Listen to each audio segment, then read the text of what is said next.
आइए इस वीडियो की सहायता से हम आपको निर्देशांक ज्यामिति के अंतः विभाजन का सूत्र बताएंगे। तो चलिए हम चित्र में समझ लेते हैं। हमने एक बिंदु ले लिया है ए जिसका निर्देशांक है x1, y1 और एक दूसरा बिंदु ले लिया है बी जिसका निर्देशांक है x2, y2। अब इन दोनों बिंदुओं को जो मिलाने वाला रेखाखंड है वो ए बी है। हम इस पर कोई बिंदु ले लेते हैं P।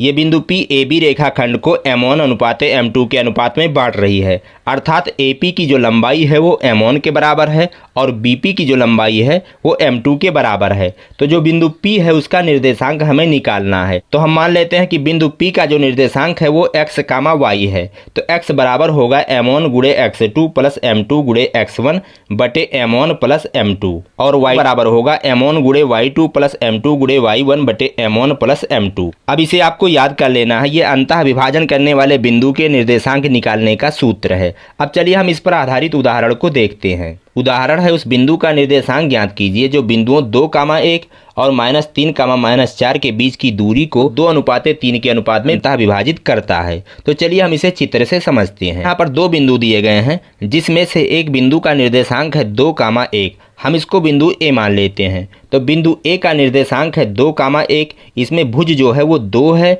और कोटि जो है वो 1 है। तो भुज को हम x1 मान लेते हैं और कोटि को हम y1 मान लेते हैं। और एक दूसरे बिंदु का निर्देशांक दिया गया है -3, -4। इसे हम बिंदु बी मान लेते हैं। तो बिंदु बी का जो निर्देशांक है वो -3, -4 है। इसमें -3 भुज है, इसे हम x2 मान लेते हैं और -4 कोटि है जिसे हम y2 मान लेते हैं। अब इन दोनों बिंदुओं को मिलाने वाली जो रेखाखंड ए बी है, मान लेते हैं कि उस पर कोई बिंदु P स्थित है। ये बिंदु P जो है इसको 2:3 के अनुपात में विभाजित करती है, यानी AP जो दूरी है वो 2 इकाई है और BP जो दूरी है वो 3 इकाई है। तो यहाँ पे जो 2 है उसको m1 मान लेते हैं और जो 3 है उसको m2 मान लेते हैं। यहाँ पे हमें बिंदु P का निर्देशांक निकालना है, तो इसके भुज को हम x मान लेते हैं और कोटि को y मान लेते हैं। अब चलिए हम यहाँ पे हल करते हैं कि x किसके बराबर है और y किसके बराबर है। तो x बराबर होता है m1 गुणे x2 प्लस m2 गुणे x1 बटे m1 प्लस m2। अब यहाँ पर m1, m2, x1 और x2 का मान रखेंगे। तो चलिए रखते हैं।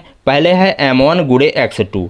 m1 बराबर है 2 के, तो वहाँ पे 2 लिखेंगे, गुणे x2। x2 बराबर है -3 के, तो यहाँ लिखेंगे -3 प्लस m2 गुणे x1 है। तो m2 बराबर है 3 के, तो वहाँ पे 3 लिखेंगे, गुणे x1। x1 बराबर है 2 के, तो वहाँ पे 2 लिखेंगे, बटे में m1 प्लस m2 है। तो m1 की जगह पर आप 2 लिखेंगे और m2 के जगह पर आप 3 लिखेंगे। अब चलिए हम इसे सरल करते हैं। तो 2 का गुणा जब -3 में होगा तो हो जाएगा -6 प्लस 3 का गुणा जब 2 में होगा तो हो जाएगा +6 और बटे में 2 + 3 बराबर होगा 5। तो इस तरह से हो जाएगा -6 + 6 बटे 5। अब -6 + 6 बराबर होता है 0 के बटे 5। अब 0 को 5 से भाग करेंगे तो 0 आएगा, यानी यहाँ बिंदु P जो है उसका जो भुज है वो 0 है। अब चलिए हम उसका कोटि y निकालते हैं। तो y बराबर होता है m1 गुणे y2 प्लस m2 गुणे y1 बटे m1 प्लस m2। अब यहाँ पे m1, m2, y1, y2 का मान रखेंगे। तो चलिए हम रखते हैं। पहले है m1 गुणे y2।